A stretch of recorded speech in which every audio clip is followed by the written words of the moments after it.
S'il te plaît, donne les mots, Père. Donne les mots, donne les mots. Donne-moi les mots. Toi-même, donne. Parle par le nom de Jésus-Christ. Amen. Il faut prendre notre corps humain comme une image des choses invisibles. Amen. Notre corps humain et tout ce qui existe sur cette terre sont des images des choses invisibles. Amen. Ça nous aide à comprendre les choses célestes. Amen. Le Seigneur, quand il voulait expliquer quelque chose du royaume céleste, il prenait toujours des images de choses visibles. Amen. Donc notre corps est comme une image des choses invisibles.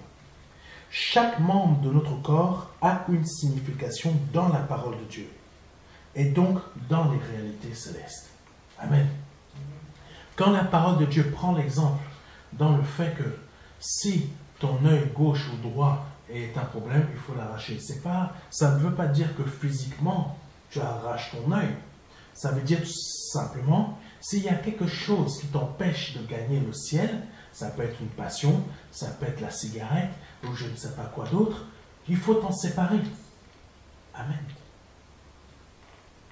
Quand nos yeux sont fermés, nous ne voyons rien du tout. Nous ne voyons rien. Au Cameroun, il y a une expression, c'est pour se moquer des Ivoiriens. Mais il n'y a aucune réalité là-dessus. Je me souviens, on disait, les Ivoiriens, ils ne voient rien. Bon, mes frères Ivoiriens, ne prenez pas ça au sérieux, hein, vous connaissez comment on est. Donc, mais ça veut dire quoi? Ça veut dire que quand nos yeux sont fermés, nous ne voyons rien du tout. C'est pourquoi le Seigneur a donné cet exemple. Quand deux aveugles se conduisent, ils vont tomber tous les deux dans le trou. Amen. C'est une réalité que Dieu a pris pour expliquer une réalité spirituelle. Amen. Nous le voyons bien. Notre gouvernement ici en France est aveugle. C'est pour ça qu'ils conduisent la France dans un trou. C'est une réalité. Bien qu'ils peuvent dire, on est intelligent, on est fort. Non, leur intelligence, elle est voilée. Amen. C'est une réalité des choses. Alléluia. C'est exactement la même chose pour la foi. Car la foi, c'est comme nos yeux dans l'invisible. Quand on demande quelque chose au Père, la foi nous permet déjà d'observer et de voir que la chose est réalisée. Amen. La foi sert à ça, de voir, d'observer que cette chose est déjà vraie. Amen. C'est ça réellement la foi. La foi n'est pas une pensée, mais un style, une capacité de vivre des choses qui n'existent pas encore dans notre vie, mais qui sont déjà existantes et qu'on va percevoir. Amen. Je sais que je vais très loin, mais c'est exactement ça la foi. Amen. La foi, c'est ça. Mais beaucoup n'arrivent pas à concevoir la foi comme cela dans leur vie. Ils conçoivent la foi comme quelque chose de religieux, une pensée. Non, la foi, c'est ta vie. Si ta foi, c'est ta vie. Il est marqué dans la parole de Dieu, mon juste vivra dans la foi, mon juste vivra par la foi. Ça veut dire que la foi, c'est ta vie. C'est ton sang. Si tu crois que tu peux vivre sans ton sang, tu es un fou. Si on pense qu'on peut vivre sans la foi, nous sommes des fous. Amen. Parce que chaque jour, nous utilisons la foi, mais nous pensons que ce n'est pas de la foi. Même quelqu'un qui n'est pas en Christ utilise la foi, mais il ne sait même pas que c'est la foi. Amen. C'est ainsi que nous sommes faits. Nous avons besoin d'y croire. Amen. Nous avons besoin que ça réussisse. Amen. Toi qui m'écoutes peut-être pour la première fois, tu utilises la foi, mais tu ne le sais même pas. Parce que c'est ainsi que nous sommes faits. Les chercheurs utilisent la foi, mais ne le savent même pas. C'est ainsi que nous sommes faits. Nous avons besoin de réussir. Nous avons besoin de découvrir. C'est la foi. Amen. J'ai constaté que nos yeux sont fermés, surtout quand nous manquons de foi. La foi, c'est ce qui nous permet d'avoir les yeux ouverts dans les réalités célestes de Dieu. Car quand il est dit, sans la foi, nous ne pouvons pas lui être agréables, cela veut dire que sans cette foi-là, nous ne pouvons pas aller au-delà de notre être charnel. Amen. Sans les yeux de notre foi, on ne peut pas dépasser les limites de notre être charnel. Amen. Ce n'est pas notre être charnel qui va faire des miracles. Ce n'est pas notre être charnel qui va nous faire dépasser des montagnes. C'est l'esprit. Mais pour que l'esprit fonctionne, c'est avec la foi. Amen. Car quand... Oh Jésus. Mais la foi ne se conçoit pas. Elle se vit. Amen. La foi, elle ne se conçoit pas. Elle se vit. Il faut comprendre ça. La foi nous permet de voir au-delà de ce que nous sommes, de notre nature humaine. Je ne vois qu'avec les yeux, mais avec Dieu, je vois au-delà. C'est ça que les sorciers ont compris. Amen. Et c'est ça que nous, on devrait comprendre aussi. C'est avec Dieu qu'on réussit. Ce n'est pas avec des démons. Amen. Nous sommes nombreux à nous angoisser, au lieu que la foi bannit toutes sortes d'inquiétudes, parce qu'elle repose sur nos expériences passées avec Dieu. Amen. Quand tu es angoissé, rappelle-toi que Dieu t'a sorti d'une situation encore pire que dans laquelle tu es en train de passer. Quand tu es en train de passer par une situation difficile, rappelle-toi que Dieu t'a sorti dernièrement d'une situation encore pire. Ça te permet de regarder avec les yeux de la foi. Ça te permet de grandir, de voir la sortie du trou avant que tu ne sortes. Parce que tu sais que dernièrement, il t'en a sorti. Amen. C'est ça, regarder avec les yeux de la foi. Ça ne se conçoit pas, ça se vit. Amen. Cela ne se conçoit pas, cela se vit. Et il ne faut pas oublier cette phrase. Le roi David a dit ceci dans le psaume 37, verset 25. « J'ai été jeune, j'ai vieilli, et je n'ai point vu le juste abandonné, ni sa postérité mendiant son pain. » Amen. David n'a jamais vu le juste être abandonné par Dieu. Rappelle-toi, je veux faire appel à ta mémoire. Les mois derniers ou les années dernières, plutôt les mois derniers ou l'année dernière, tu as eu une grande épreuve. Rappelle-toi si ton Dieu t'a abandonné ou pas. Rappelle-toi. Si tu te rappelles que Dieu ne t'a pas abandonné, pourquoi là il va t'abandonner? C'est ça que David a dit. Il n'a jamais vu le Père abandonner un juste. Il n'a jamais vu le Père laisser un juste mendier son pain, ni sa postérité. Ça veut dire quoi? Il y aura toujours une solution. Vois avec et regarde avec les yeux de la foi, parce qu'il t'a déjà sorti. Amen. Continuons. Depuis que David a commencé à servir l'Éternel son Dieu, il n'a jamais vu l'Éternel abandonner un seul de ses justes. Donc la foi nous ouvre les yeux dans les réalités célestes que l'on ne voit pas, mais aussi sur des réalités de ce que l'on espère qui n'est pas encore visible avec nos yeux humains, mais qui va le devenir. Amen. Hébreux chapitre 11, verset 1. La foi est une façon de posséder ce qu'on espère. C'est un moyen d'être sur des réalités que l'on ne voit pas. Donc, La foi, c'est nos yeux spirituels. Amen. Continuons avec 2 Rois chapitre 6, versets 16 à 17. Et il répondit, ne crains point. La foi, comme c'est tes yeux spirituels, il n'y a point de crainte. C'est pour ça que le Seigneur dit à chaque fois, ne crains point, ne crains point, ne crains point. Amen. Ne crains point. Il faut aller au-delà de notre nature terrestre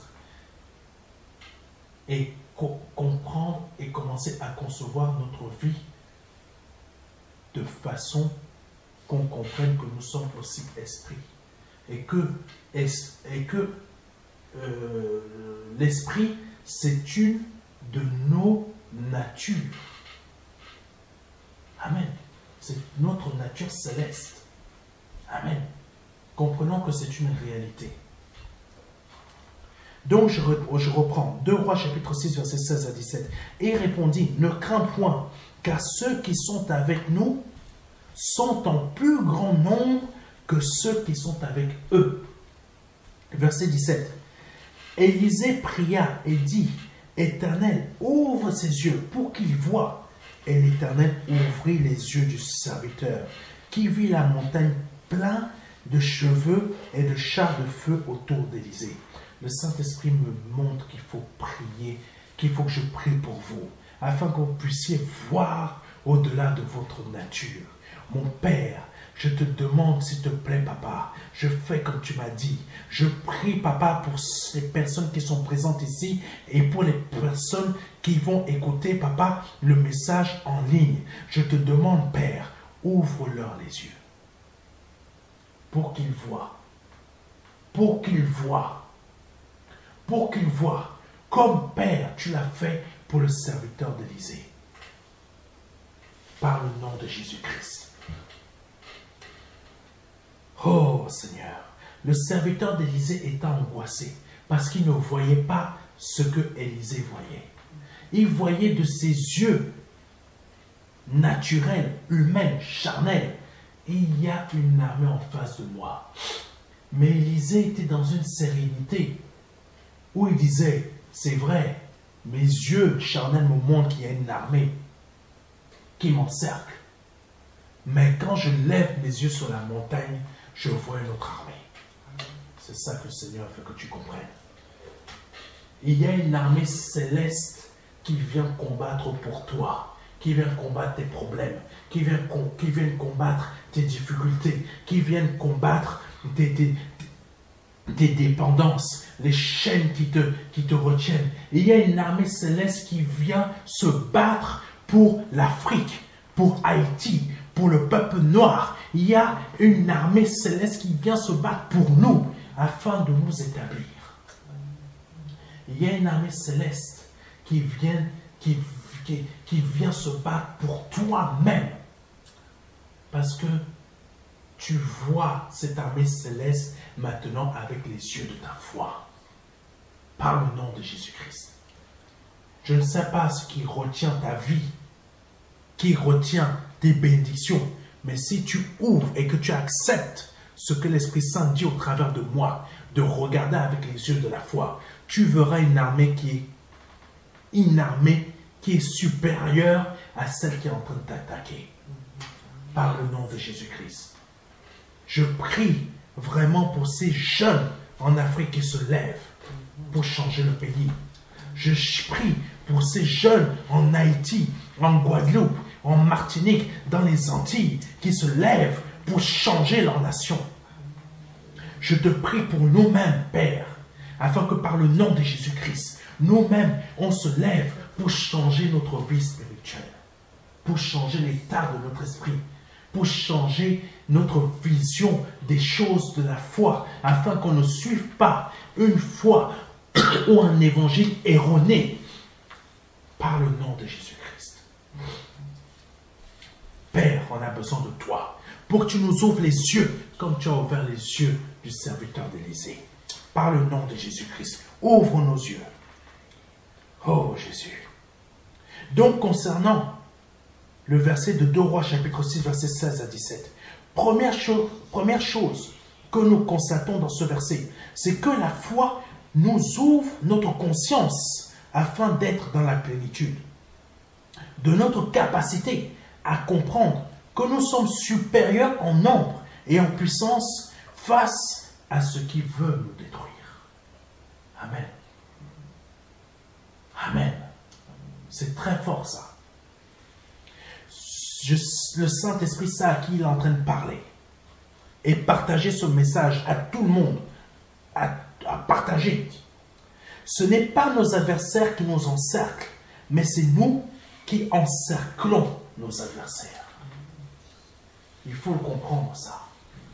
Ce ne sont pas tes adversaires à ton travail qui t'encerclent, mais c'est toi qui les encercles.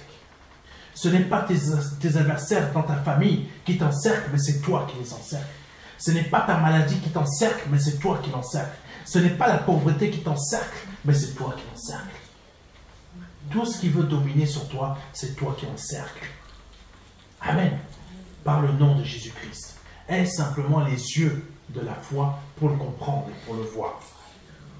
Deuxième chose que le verset nous apprend. Quand nous sommes en incapacité de voir l'armée de l'Éternel combattre en notre faveur, exactement comme le serviteur d'Élisée, il faut demander au Père, par le nom de Jésus-Christ, la capacité de voir cette armée céleste qui encercle nos adversaires. Demande au Père céleste de te donner cette capacité de voir cette armée céleste qui envahit l'armée qui veut te détruire. Si c'est l'angoisse, tu es supérieur. Si c'est la peur, tu es supérieur. Si c'est le doute, tu es supérieur. Si c'est l'inquiétude, tu es supérieur. Si c'est des pensées qui t'environnent, tu es supérieur. Amen. Beaucoup d'entre nous ne constatent pas les bénédictions du Seigneur dans leur vie parce qu'ils ne les voient pas. Il faut savoir que parfois, il faut savoir qu'il y a des bénédictions qui sont devant nous, mais parfois on ne les voit pas. Amen. On ne les constate pas. On ne les perçoit pas.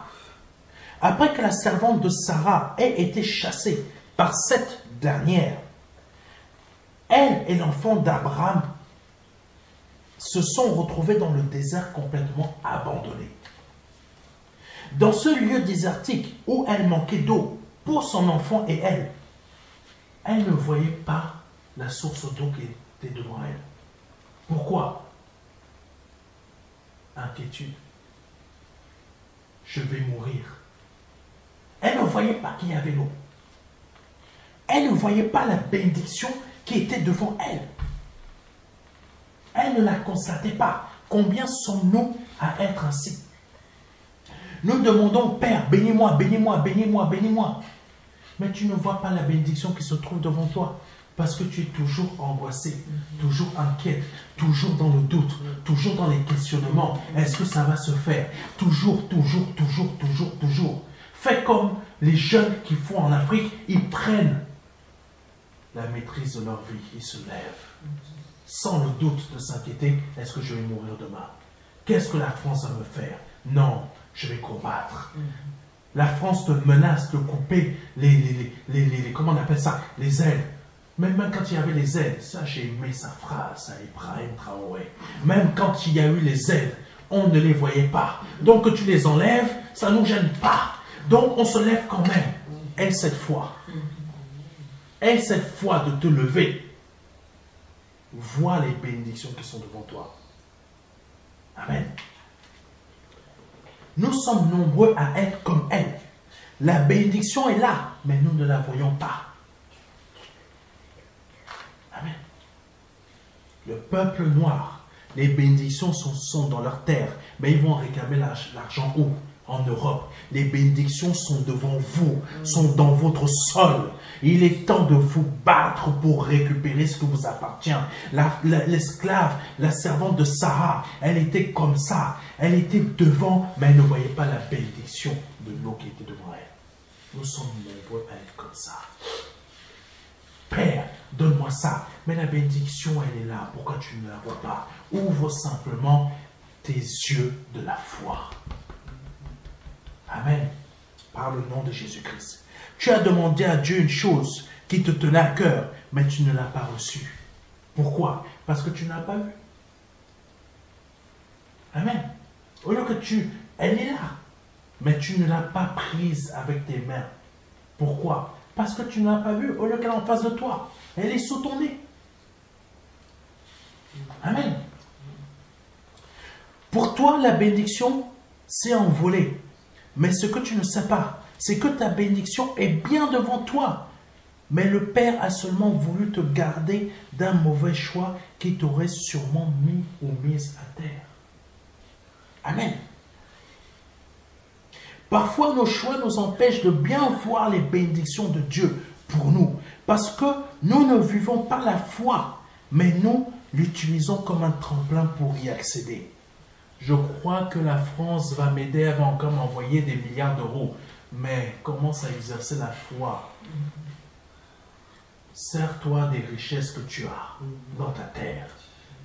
L'image que je vous donne par rapport à ce qui se passe au Niger ou dans plein de pays d'Afrique ou en Haïti, je suis sûr qu'il y a des richesses là-bas, mais ils ne savent pas voir.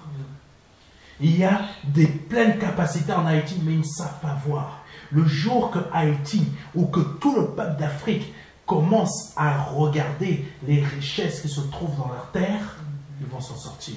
Si tu commences à regarder les richesses qui se trouvent au fond de ton être spirituel, mon Dieu, il va se passer de grandes choses dans ta vie. Amen. Amen. J'espère que l'on me comprend. Les images que je prends qui sont terrestres pour nous aider à quelque chose de spirituel. Amen. La foi en Jésus-Christ n'est pas un tremplin, mais une vie dont on...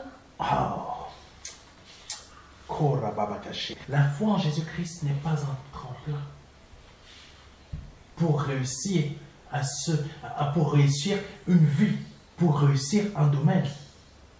Amen. La foi en Jésus-Christ, c'est vivre. C'est vivre. Amen. C'est vivre. La servante de Sarah ne connaissait pas la foi et ne pouvait donc pas la vivre.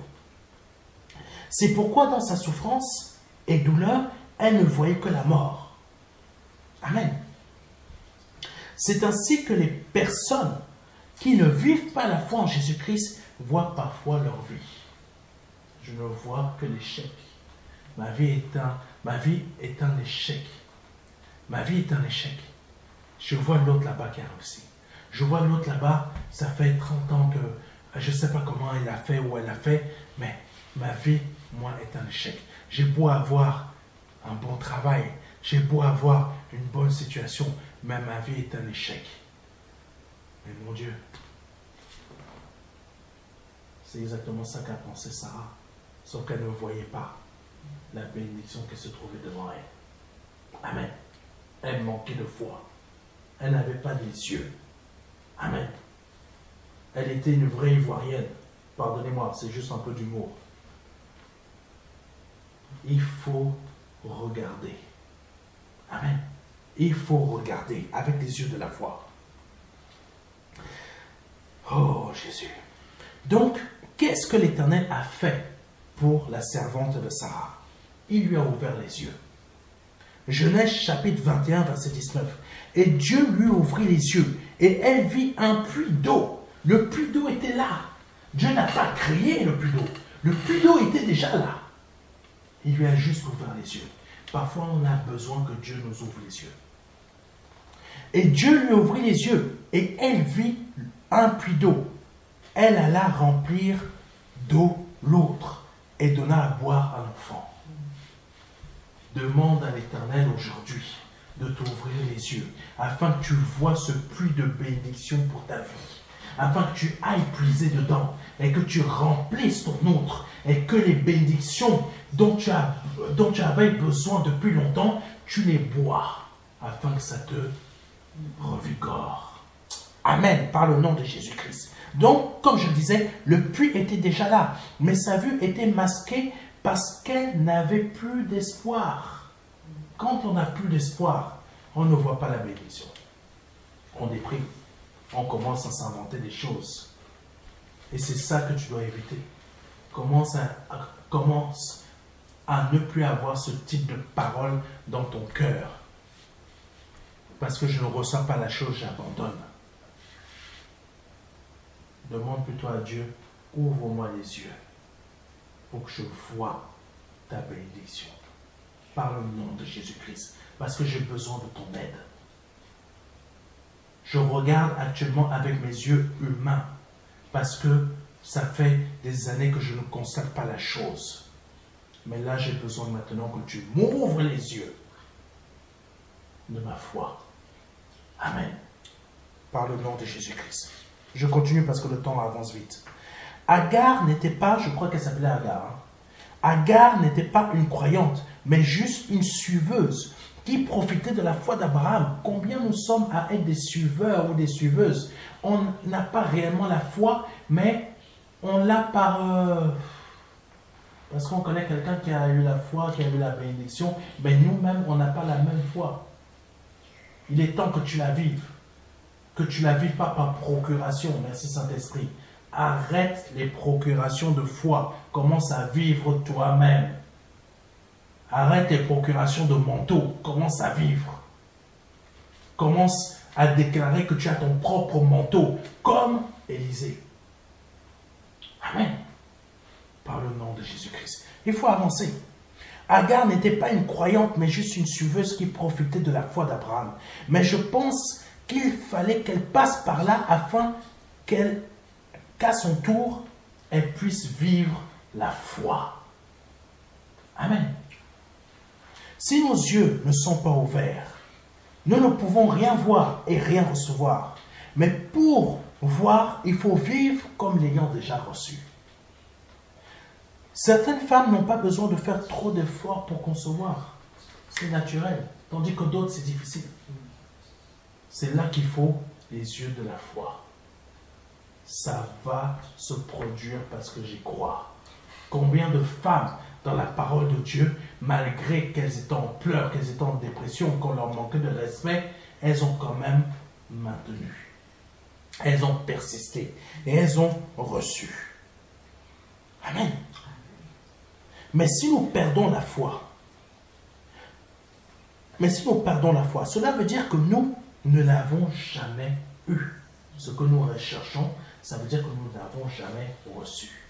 Tandis que si nous maintenons cette foi, donc la foi, c'est la vie, ça veut dire que si je la maintiens en moi, je l'ai reçue. Mais si je n'y crois plus, je l'ai perdue. Amen. Que Dieu soit béni. La foi, c'est un aimant. C'est un aimant à bénédiction. Il ne faut jamais l'oublier. Et ça expulse les difficultés qui veulent nous détruire. Ça expulse les adversaires qui veulent nous mettre à terre. Ça expulse les mauvaises paroles de ceux qui veulent nous détruire dans l'esprit. Amen. La foi nous permet de voir des solutions là où il n'y en a pas. Même si nous sommes encerclés par une myriade d'adversaires. Il faut savoir que pour Dieu, 2 plus 2 n'égale pas à 4, mais à 4000. Amen. N'oublie jamais ça. C'est ainsi que notre foi doit être persévérante et patiente. Amen. Et il y a aussi un autre point où c'est nous qui voyons, la victoire, mais nos adversaires, les situations, ne voient pas leur défaite. Je ne sais pas si quelqu'un me comprend. Tu as déjà eu ta victoire, mais ton adversaire continue toujours là. Je vais encore t'embêter. Quand c'est comme ça, il faut que tu montres à ton adversaire qu'il a perdu. C'est à toi de lui ouvrir les yeux. Toi, tu sais que tu as déjà gagné, mais maintenant tu dois montrer à ton adversaire, mais ouvre les yeux un peu. Ne sois plus bête, tu as perdu. Amen. Il y a des situations comme ça dans notre vie. Nous avons déjà reçu la victoire, mais il y a des choses qui persistent. C'est là que tu dois montrer à ton adversaire, ouvre les yeux pour voir que tu as perdu. Amen. Continuons. Lisons 2 Rois chapitre 6 verset 20. Lorsqu'ils furent entrés dans Samarie, Élisée dit, Éternel, ouvre les yeux de ces gens pour qu'ils voient. Et l'Éternel ouvrit leurs yeux. Et ils virent qu'ils étaient au milieu de la Samarie. Là, ça parle des soldats qui ont été rendus aveugles. Ils ne savaient même pas qu'ils avaient perdu, mais quand Élisée, quand ils sont arrivés en Samarie, Élisée a dit, Éternel, ouvre-leur les yeux. C'est là qu'ils ont ouvert les yeux, ils ont vu que c'était eux maintenant qui étaient encerclés. Première chose, Élisée a vu les anges. Eux ne les voyaient pas. Quand ces anges-là ont rendu aveugles ces soldats, il leur a dit, ouvre les yeux. C'est là qu'ils ont compris qu'ils ont perdu. Il y a ta situation, ou une de tes situations, ou un de tes domaines, ou plusieurs de tes situations et domaines, qui ont besoin de voir qu'ils ont déjà perdu. C'est pour ça que tu as besoin de demander à l'Éternel, ouvre-leur les yeux, pour qu'ils voient qu'ils ont perdu. Par le nom de Jésus-Christ. Amen. C'est le message que l'Éternel a mis dans mon cœur de vous donner aujourd'hui, afin de vous encourager dans la foi. Par le nom de Jésus-Christ. Oh Seigneur, nous avons besoin de toi, pour que tu nous ouvres les yeux. Pour que tu nous ouvres les yeux, à nous, Père, pour qu'on puisse voir qu'il y a une armée qui combat pour nous.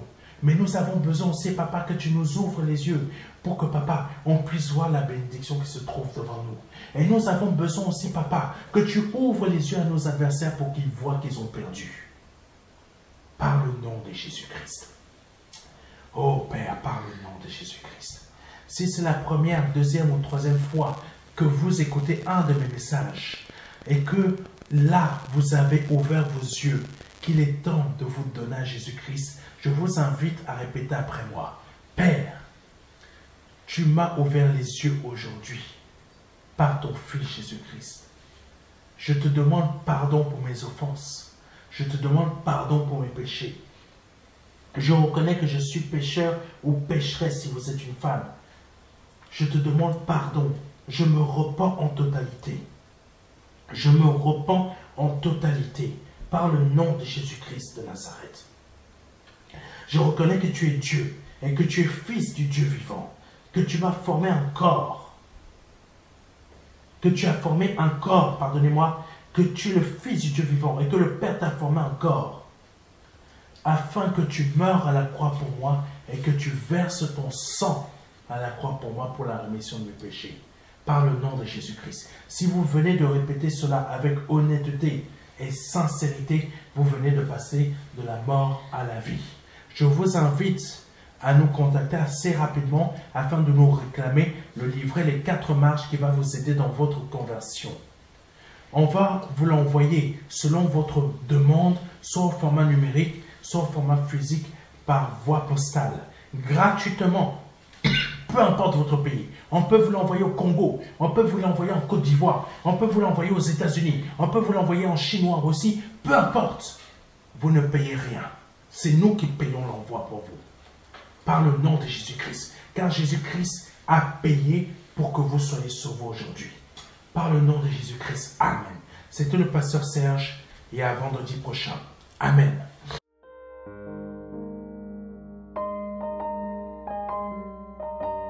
Jean 3, verset 16.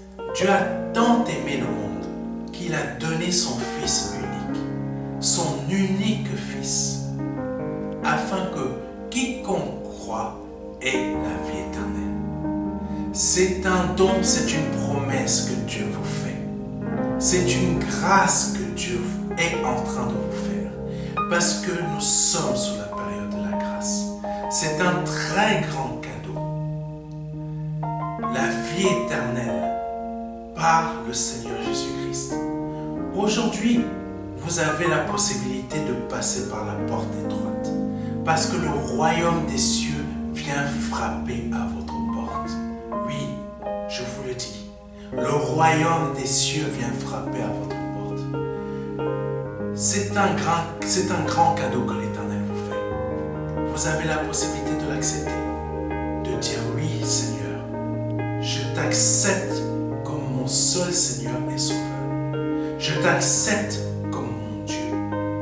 J'accepte de t'ouvrir la porte de mon cœur afin que tu rentres dans ma vie et afin que je me libère de mes péchés et que je les confesse devant toi. que je me répands de ma vie passée, de ces offenses, de toutes ces choses que je confesse devant ta face aujourd'hui. Je reconnais qu'il faut que je passe par cette porte étroite. Cette porte étroite dont le nom est Jésus.